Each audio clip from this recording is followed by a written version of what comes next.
Hello and welcome to the Reading Gorilla podcast. I'm Dale Spalding and I'm joined by Laramie the Reading Gorilla, who's very excited for the completed version of the excerpt I shared with him before the show. We also have a story, but truth be told, it's more like a story within a story, a legend from the works of Eileen D. Nestman. So turn up your volume. Our episode today is called Monsters. Each of our two stories are intended for mature audiences. Be assured that no content on the Reading Gorilla podcast will escalate further than a PG-13 rating in film. But when kids are listening to our episode tonight, parental discretion is advised. Shell by Dale Spalding. Freighter number 3 to Xanabar Mining Tower requesting clearance for departure, ID number Alpha 319-7, over. Xanabar Mining Tower to Freighter 3, you are cleared for departure. Opening bay doors now. And treater nice number 3, she's new, over. Roger that, Mining, the pilot laughed, reaching overhead and flipping his direct comm system into passive mode. He reached down to his dashboard, flipped two switches, and turned a large knob, the engines shuddering to life. He threw his eyes lazily to his right where his co-pilot sat, a frumpy, grumpy woman in her late 50s. The space gray uniforms they both wore were plain enough, but not enough to hide the woman's girth. Even if the uniforms were unflattering, the pilot knew it was a necessary component to his shell rig. He felt excitement tingle up in his chest and face. His co-pilot mumbled over thin, purple lips. "You got this, Query?" "Got it," Query said a bit sharply. "I graduated training over 6 years ago, Aggers. Just sit back and enjoy pre-retirement." Aggers humphed and folded her saggy arms over her plump stomach, scratching the long peach fuzz growing in the folds of her neck. And still single, Query thought to himself. What a wonder. He gripped the steering shaft to his right and gently pressed the red button protruding from the end. From deep in the hull, mechanisms whirred, clanked, and groaned, retracting the anchor claws from the underbelly of the freighter. He felt the nothingness of zero gravity take hold of his limbs, which floated in the air as he allowed his seatbelt to hold him in place. He loved this. He brought his feet back down and fastened the toes of his steel-toed boots to their hooks on the floor. He spun the steering stick in place at his right, activating the computer controls and synchronizing the freighter's 4 omnidirectional output drives. He was locked in and ready to pilot. "Aggers, give me a 1/2-second vertical burst from ventral thrusters," Query said, his voice as relaxed as a summer on one of Earth's beaches. "You got it. 1/2 burst from thrusters 1, 2, 3, and 4, firing." The ship separated a foot from the dock, and Query reached for the throttle on his left-hand side, easing it forward gently. Both of them felt their seats and 45 tons of metal pressing against their backs. They moved forward towards the opening, growing taller before them. Query cut the engines to conserve energy as they reached the threshold. As they escaped the opening maw of the bay, the nothingness of space greeted them on the True Vision monitors, billions of stars sparkling as far as they could see. Query spun his freighter 90 degrees over to the right and marveled. Here they were, chasing down the Trojan cluster of asteroids behind Jupiter, which looked like a marble floating in space. The sun was still the brightest pinprick of light around, but it was only one glowing diamond among billions. "There she is, Query," Aggers frowned, pointing at the monitor. "You got a lock on it yet?" Query grumbled. A row of monitors stretching from far left around and far right allowed for a 200-degree view of space, removing the need for windows or ports to see outside. The monitors perfectly filter glare and magnify their target. Query typed hard on his keypad to his left by the throttle, and the onboard computer showed their landing site highlighted in yellow-green, a hunk of alien rock known only as A319, the single largest asteroid in the system behind Ceres. It was ahead of them, nearly 2.5 kilometers away. The asteroid joined the system only 150 years earlier, getting thrashed by Jupiter's gravity and eventually getting sucked into the planet's orbital wake. "Another comm from mining," Aggers muttered, flipping a switch overhead. Query spoke, eyes trained on the rock ahead of them. "Mining tower, are we cleared for approach?" -3, orbital bombardment has yet to confirm their systems check. Query frowned. "What's the holdup?" Query listened closely for chatter before the attendant responded. Something to do with a short in their electromag rails. Should only be a minute. Query rolled his eyes. "Roger, mining tower. Awaiting go signal. Over." He pressed himself back into his seat and decided to look off towards the sun. He wondered how far Mars was from here. You act like you've never seen this thing before, Agar sneered. Wipe the spit from your face. Before Query could put her in her place, comms clicked to life. 3B advised orbital has confirmed repairs and are prepped to fire. Please clear to a half kilo, over. Roger. Query pressed the throttle down and gently pitched the freighter to the right, allowing a wide berth for the Zandabar. Then he cut power to his engines.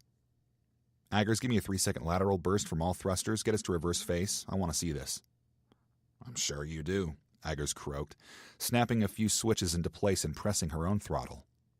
She counted down from 3, and the displays before them showed meteorites swinging to their left, coming to a stop under Aggers' gentle hand. They were flying backwards now, hurtling towards the meteor field rear end first. Impulse burst in 3, 2, 1. Query pressed up slowly on the thruster, bringing the freighter to zero motion, a complete stop. Then Query looked on at the monitors. The Zandabar looked like a thick knife floating in space, with 2 blades running parallel to one another coming out of the handle. Query spotted a large number 3 printed sideways in silver-gray paint atop a cobalt-blue door. It was his bay door, now fully closed. Next to that narrow door, another door sat closed with a large number 1 printed on it, also on its side. He had to remind himself, this ship wasn't a ship that floats on something. It was more like a skyscraper flying vertically through empty space. In fact, every room and every floor on board the Zandabar was oriented to use the ship's thrust as an artificial gravity. However, that gravity was no use, as the ship had just killed her engines. Query stared as the 7 blue flares at the end of the ship faded to nothing, and smaller jets glowing blue ignited along the body of the vessel, pushing the Zandabar to point just beyond Query's freighter. It was like an awkward ballet dance. Slow, lumbering, but weightless and free. Query spotted 3 dropships coming up on them, each carrying a crew of miners, and each one of those miners wearing a shell armor. Query thought about applying to serve as a surface miner when he joined the Unified Nations of Terra Luna's mining corps, but settled for a safer career instead. So long as the missus and the twins were happy back home on Mars, so was he. Each dropship spun around as Query's freighter had done, and awaited the Zandabar's destructive show. Dropships 4, 5, and 6. Freighter number 3. A new voice snapped over comms, authoritative and strong. It was the ship's captain, UNT Marine Franklin Ergo. He was a blade in body and comportment, clean, to the point, cutting, fast, efficient, the living embodiment of his vessel if ever there could be one. Be advised, all crew. Captain Ergo snapped. The Zandabar's orbital firing sequence has begun. Target has been locked. Firing in 10, 9. Query leaned forward against his harnesses.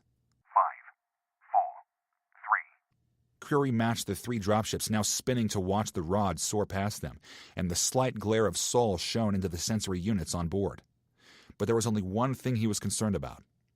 Stopping the freighter's spin, he saw the asteroid open and clear 2.5 kilometers away.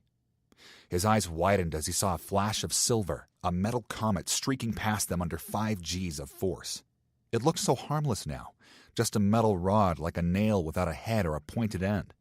But that rod weighed about 5 tons, and it was going to hit A319 with the same force as a small bomb. The sun's glare was matched by a surface explosion on the asteroid ahead that glinted on the monitors. It was instantaneous, but Query had to blink to reset his eyes and see clearly again. As his sight returned, he saw the asteroid's debris field moving away from the site of the orbital bombardment. A clean hit. Aggers spoke over comms now.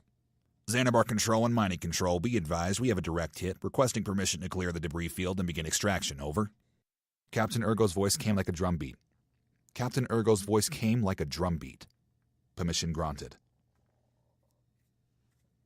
Query's vessel descended slowly, the thrusters pressing them firmly onto the dark, sunless side of the asteroid's surface.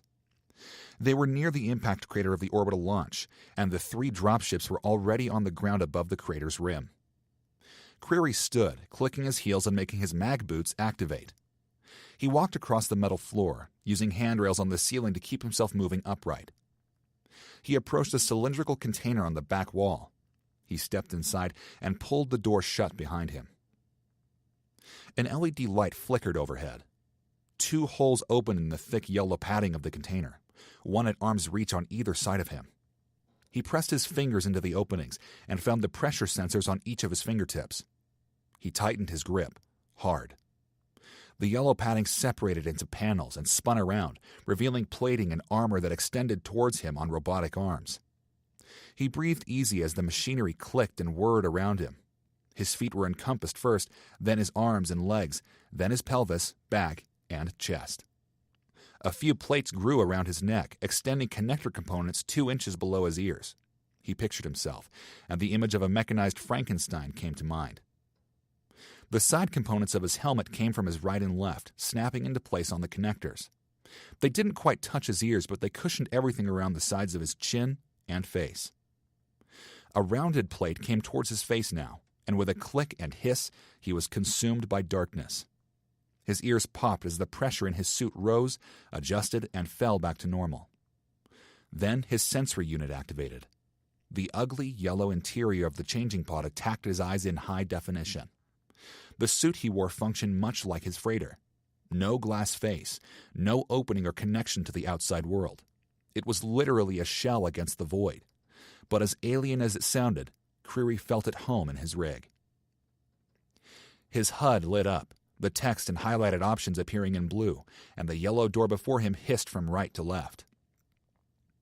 He pressed himself out of the changing pod, his suit's actuators compressing smoothly, making him feel strong. Aggers was looking back at him from her chair. You look like a robot made love to a samurai sword.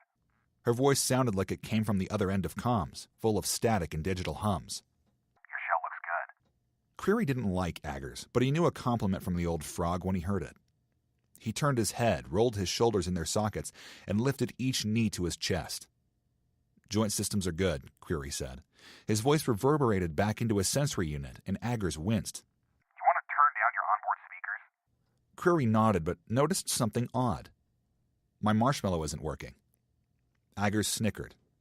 Yeah, give me a minute. She activated her mag boots and waddled over to his side, now 6 inches shorter to him than she was before. Turn around, big guy. Creary did, his arms outstretched as his robotic mag boots clicked on the floor. You've got a faulty coupler here, she said. Without warning, Creary felt pressure from his back. His suit gave him protection from the elements of space like radiation and debris, but also enhanced his strength. Aggers must have been hammering against his back because he felt every whack. The whir of air filled his helmet, and Creary felt his jumpsuit inflating to fill the empty space in his armor. Your marshmallow good now? Aggers came around his front, knocking on his sensory dome like she was knocking on his face. He waved her away, good to go. He clomped over to the airlock at the rear of the cockpit and lowered his head. The door slid open and he ducked inside.